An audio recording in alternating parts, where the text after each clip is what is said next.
Hi, boys and girls. It's time for our read aloud. I hope you're excited. I know Miss Darcy and myself are super excited, and I can't wait to jump in and see what's going to happen next. We're going to start in Jessica's point of view. Remember, Jessica is the new student to the school. Act 2, Scene 1. My daily routine included lunch with Alexia and the girls, minus Danielle and Anna. They sat alone, and then recess. Alexia found it funny to see how upset Danielle would get. Right about this time, I finished the book Belle Teal. I loved Belle. I wanted her to be my friend. She was honest and courageous. What would Belle do in my shoes? That was easy. She would do the right thing. And doing the right thing meant giving someone a chance. Danielle didn't seem anything like Alexia made her out to be. I decided it was time to talk to Danielle and find out for myself. Interesting that Jessica's kind of standing up to Alexia and deciding, like, no, I'm going to see what Danielle's all about. I'm not going to just believe what someone's telling me. It shows a lot about a character, doesn't it? Act 2, Scene 2. I set out to find Danielle the next day at recess. I spied her from a distance. She was drawing in the dirt with a stick. Hi, Danielle, I said as I approached, clutching my latest book, Where the Red Fern Grows, close to me. What do you want? She shot back, jabbing her stick too hard into the ground, causing it to snap in half. She turned away. It sounded like she was crying. Are you okay? I walked closer. No, Lexi's being really mean to me, and it's all your fault. She threw her stick onto the ground. My fault? She blamed me? Why didn't I see it coming? It made perfect sense. I was the new girl, and my arrival pushed her out of the group. I'm sorry, I said. I stood there. I wanted to be back in California anyway. I missed my dad. Danielle began scratching pictures in the dirt with her finger. I'm sorry I said that. It's not your fault. I sat down. It's just that Lexi's ignoring me, talking about me, saying mean stuff. Danielle went on. She doesn't sit with me at lunch. She's not playing with me. And now all the other girls are doing the same thing. They always do what Alexia says. Anna's the only one who's still nice to me, and I'm not supposed to be friends with her. Why not? I asked.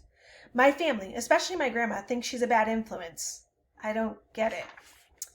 My mom and dad used to be friends with her grandparents, and... You mean her parents? I interrupted. No, her grandparents. My mom and dad are 47. They had my older brother Charlie when they were 20. The same time Anna's grandparents had Anna's mother. They were all friends at church. That's how they knew each other. Charlie is 27, so Anna's mom must be 27 too. And Anna's 11, I said quickly, putting all the pieces together. So that means her mom was 16 when Anna was born. That's right, Danielle said. And that's why your family, especially your grandmother, thinks Anna will be a bad influence? I asked. Yes, Danielle said. I think they figured Anna will be like her mother, and that's not the type of people churchgoers should associate with. I didn't like what I was hearing. None of it seemed fair to Anna, but I wanted to learn more about her mother's story. What happened after Anna was born? I'm not sure, Danielle said. I just know that it's only Anna and her mother now. None of that's her fault, I said, matter-of-factly. Danielle nodded. She bent forward and started drawing in the dirt again. I decided not to push anymore. She seemed upset by it, too. I'll play with you, I said. You will? The hint of a smile spread its way across Danielle's dirt-streaked, teary face.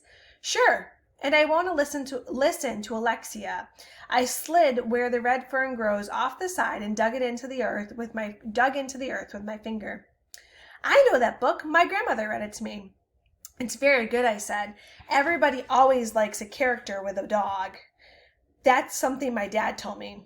It's a sad story, Danielle said, but I won't tell you what happens. Please don't. We can talk about it when I'm done, though. Sure, she said, shrugging her shoulders. We sat next to each other, scratching pictures in the dirt until the whistle sounded. Recess was over. We stood and brushed ourselves off. That was when I saw Danielle's dirt sketch of two dogs. That's a great picture, Danielle. Thanks, she said. I like Danielle. There were a lot of interesting things to learn about her. I could tell. I grabbed my book and we headed towards the building. Then I saw Anna wandering over by herself. I wonder if she wanted to be a loner. Or did she want friends? Why did she try so hard to be invisible? Why was she embarrassed by her family's situation? And how many people actually knew all the stuff about her mother? So Anna's kind of a mystery, it seems like. Act 2, Scene 3. I was walking with Danielle when all of a sudden she rushed ahead and hurried inside. Looking up, I found out why. Alexia got right in my face. Like, what are you doing? I thought I told you not to be friends with her. Alexia's head jerked from side to side as she talked. It reminded me of a bobblehead. She blocked my way, her hands on her cheetah pattern hips. There's nothing wrong with Danielle. Besides, I can play with whomever I want, I said. Fine. Then, you're not my friend anymore, Alexia said. She knocked where the red fern grows out of my hands. Then she whipped around and stomped away. I wasn't upset, but I'm not stupid either. I knew Alexia was going to make my life miserable. That was her game, and she was good at it too. Still, I had no clue how bad things would really get. Alexia. I don't know how many of you guys, not my favorite character, don't like her, at least not yet. Next chapter is by Alexia's point of view. I saw Jessica talking to Danielle. I saw them playing. That double-crossing, no good Miss Perfect from California. She was going to get it. I went right up to her after recess and smacked her stupid book out of her hands. Who did she think she was? Messing things up? I couldn't let her stand up to me and get away with it. Then somebody else might think they could do that too. I wasn't about to let that happen. Nobody messes with Alexia. Then I had to deal with Danielle. I caught up to her inside and followed her into the bathroom. I was like, what are you doing? She backed up to the stall. Nothing, what's wrong? I was like, you're crazy to be friends with that new girl. I told you she's been saying nasty stuff about you. How you smell like the farm, and just now she said, who's bigger, Danielle or the cows? Now Danielle was crying. Score! I hugged her. I was like, we've been friends a long time, Danielle, since second grade. We don't need her. She was still crying. I hugged her again. I was thinking, this will teach you to mess with me, Miss Perfect.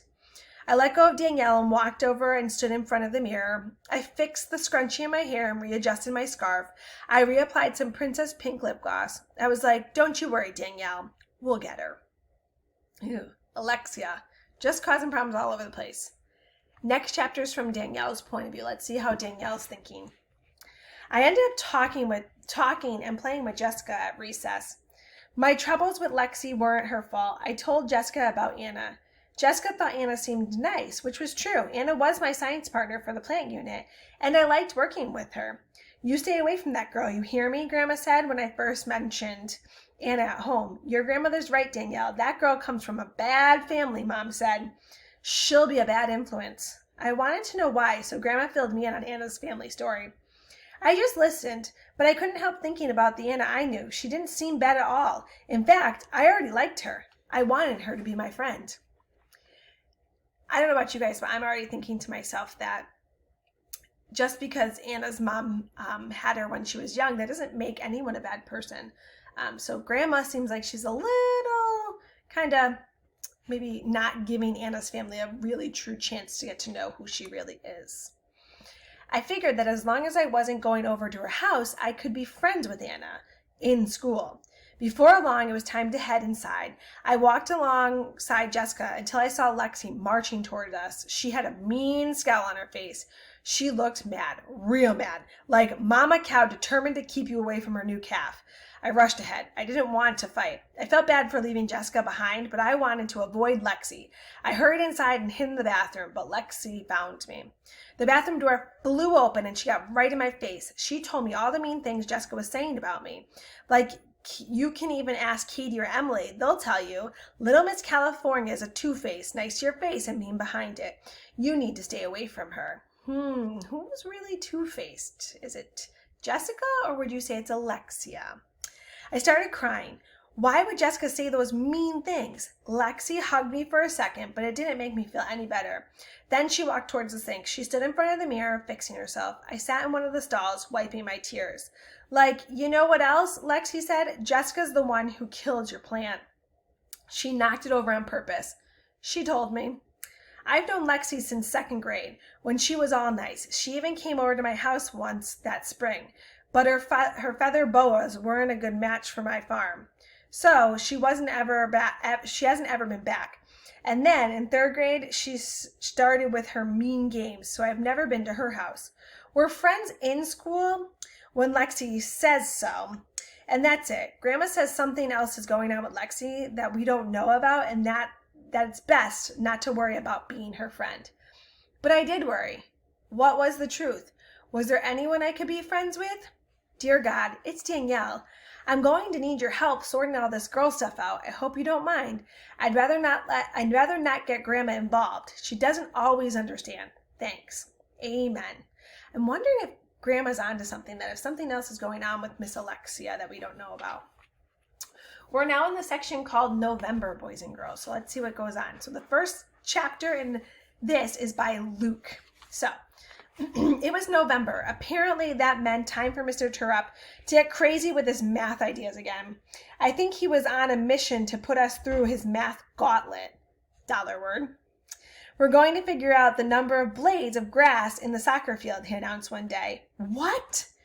You're going to make us count grass? Peter yelled. That's nuts. No way, Nick was hollering. Dollar word. How are we supposed to do that? Tommy said. I raised my hand. Yes, Luke? You mean you're going to estimate the total number, right? I said. Yes and no, Mr. Turrup said. We'll actually do some calculating to get a reasonable approximation. I was beginning to think that Peter might be right. Yes, it's going to be difficult, but I know we can do it, Mr. Turrup said. Besides, if everything we did were easy, then you wouldn't learn anything. We need to be challenged in order to learn. Mr. Turrup was right about being challenged. None of us had any idea how we were going to count blades of grass, but we did. First, we decided we wanted to count 10 centimeter by 10 centimeter squares, which was my suggestion after Mr. Turrup talked to us about sampling and how our government gets population numbers. Then, we measured the squares on the large piece of cardboard and cut them out. So we were left with a piece of cardboard that had a 10 centimeter square missing in the middle. That was Mr. Turrup's suggestion. Now it would be easy to toss our piece of cardboard around the field and collect random 10 centimeter samples. So far, so good. Time to head outside. We marched downstairs and out the front door by the office. Then we stampeded down the sidewalk until the end of the building. The soccer field awaited us on the side of our school. All right, let's do one more. This one is from Peter's point of view. And that Mr. Turrup, what an interesting thing to counting blades of grass. She was bent over counting blades of grass. It was the perfect opportunity. Mr. T was busy helping someone else, so he wasn't going to see me in action. I gripped the cardboard with my best hold, dipped my knees a little, and let the frisbee fly. It zinged through the air on its mission like a missile from a fighter jet. Bullseye! Ow! Lexi shrieked. My tushy! I almost died of laughter. I dropped to my knees. I laughed so hard I couldn't stop. I couldn't catch my breath either. Lots of other kids were laughing too. Lexi yelled something about her tushy, and me being a jerk, everyone that missed out on the fun kept asking, what happened? What happened? Everyone except Mr. T. He came right over to make sure Lexi wasn't injured. Lexi was holding her tushy and hopping up and down saying, ow, over and over again. She's a total drama queen. Usually a teacher checks the spot that hurts, but I don't think Mr. T was real big on that this time. Peter, that's not funny, Mr. T said to me. Someone could have been injured. You're lucky you didn't hit anyone in the eye. Go sit down. I sat down. It was no big deal. If you'd been there, you'd agree. It was super funny. So it seems like a lot of the characters are intertwined with each other, and yet you're starting to kind of see their true feelings towards each other. So we're going to have to continue to see what happens as this class of fifth graders unfolds. Bye, guys.